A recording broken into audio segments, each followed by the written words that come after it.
शैतान जो कि इंसान का खुला दुश्मन रहा है और रहेगा, हमेशा से इंसान की तजलील करके या इसे नुकसान पहुंचाकर खुश होता रहा है। वो नुकसान चाहे दीनी हो या दुनियावी, माशी हो या माशरती, ये इंसान के ईमान को बदलने और इसे जहां तक हो नुकसान पहुंचाने की हत्तल-इम्कान कोशिश में जिद्दोजहद करता रहता है। इब्लीस और इसके हवारी इंसान की अखलाकी और एहसासी कमजोरियों से बखूबी वाकिफ हैं, लिहाजा ये इंसान को रंगीन बाग दिखाकर ऐसे मकरूह काम करवा डालते हैं जिनके तसव्वुर से भी रूह कांप जाती है। अगर आपने हमारी डार्क वेब वाली वीडियो देखी होगी तो आप बखूबी वाकिफ होंगे कि कैसे लाइव बैठकर ये इब्लीस के हवारी इंसान की तजलील, बच्चों का रेप और बाकायदा इंसानी कुर्बानी का इनकाद करते हैं। लेकिन आपने सोचा है कि ये ऐसा क्यों करते हैं? इन्हें इंसानी ज़ाक करते हुए देखने से क्या मिलता है और ये इस घिनौने खेल को देखने के लिए ऐसा क्यों करते हैं? आज हम इसी पर बात करेंगे। इसको समझने के लिए हमें ना सिर्फ पुरानी तहजीबों को देखना पड़ेगा और पुराने मज़ाहब का भी बगौर जायजा लेना होगा। अल्लाह ताला ने इस रोए अर्ज़ पर मशरिक से मगरिब तक अपने अंबिया को मुख्तलिफ कौमों पर उतारा ताकि वो इनकी रहनुमाई कर सकें, लेकिन ज़्यादातर ने अपने अंबिया को या तो शहीद कर दिया या फिर इनको जुटला दिया। लेकिन इनमें से बहुत सी कौमें अंबिया पर ईमान भी ले आईं और इनकी पैरवी भी की, जो कि शैतान के लिए बिल्कुल भी काबिल कबूल नहीं था।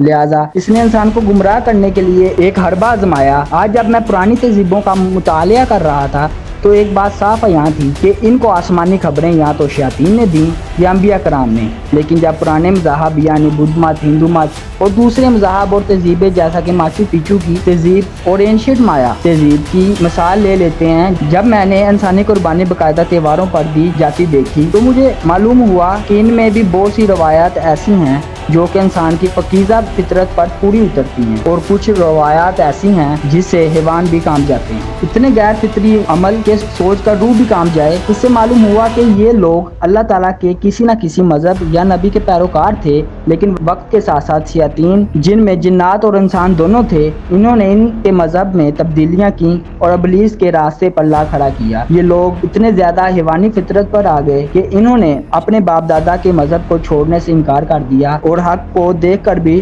जुटलाते रहे, यहाँ तक के अंबिया के मौजात देख कर भी उनको जुटलाते रहे। यानी शैतान ने हक और बातिल को उनमें इतना गड़मड़ कर दिया कि वो मौजात को जादू से तशबीह देते। जादू जिसे इस्लाम में हराम कहा गया है, इसको करने वाला और करवाने वाला इस्लाम से खारिज हो जाता है। लेकिन जब शैतान दुनियावी दौलत, ऐशो इशरत और रंगीनियां दिखाता है तो बड़े बड़े आबदों और जाहदों का ईमान भी जाता रहता है। इसी तरह बड़ी बड़ी तंजीमों जैसे इल्यूमिनाती, फ्रीमैसन, बोन एंड स्कल्स जैसी शैतानी तंजीमों को देखें या इनको छोड़कर वापसी का रास्ता अख्तियार करने वाले लोगों के इंटरव्यूज को बगौर देखें तो ये एक बात वाज़िया होती है कि शैतान किस तरह काम करता है और अपने मानने वालों को किस तरह अपने चुंगल में फंसाता है। शैतान उन्हें कहता है कि मैं तुम्हारा खुदा हूँ, यानी मेरे पास भी खुदाई ताकतें हैं और यही ताकतें आदम और हवा को देने वाला था कि अल्लाह ताला ने मुझे अपने जहां से निकाल कर इस जहां में भेज दिया और मैं चाहता हूँ कि तुम भी हमेशा की जिंदगी और खुदाई ताकतें हासिल करने के लिए मेरी पैरवी करो ताकि तुम भी मेरी तरह एक नाउज़ुबिल्लाह गॉड बन सको या खुदा बन सको। इनको ये रंगीनियां दिखाकर ऐसे ऐसे गलीज काम करवा जाता है जिसको सोचकर रूह भी काम जाती है, जिसमें इंसानी कुर्बानी, बच्चों की कुर्बानी, महरम रिश्तों के साथ जना और इस तरह के न जाने कितने गलीज और गंदे काम जिससे इंसानियत की तजलील और इब्लीस को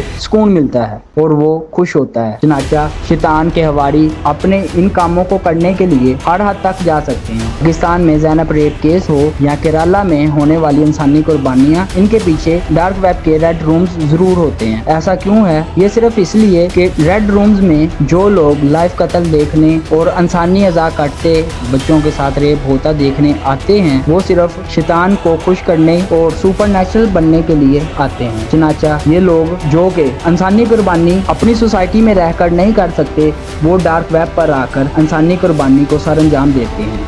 अल्लाह ताला हमें शैतान के फितना नफ्स और फितना दज्जाल से बचाए, कब्र में ईमान के साथ जाने की तौफीक अता फरमाए। आपको मिलेंगे एक ऐसी ही इंटरेस्टिंग वीडियो के साथ। इजाज़त चाहता हूँ। अल्लाह हाफ़िज़।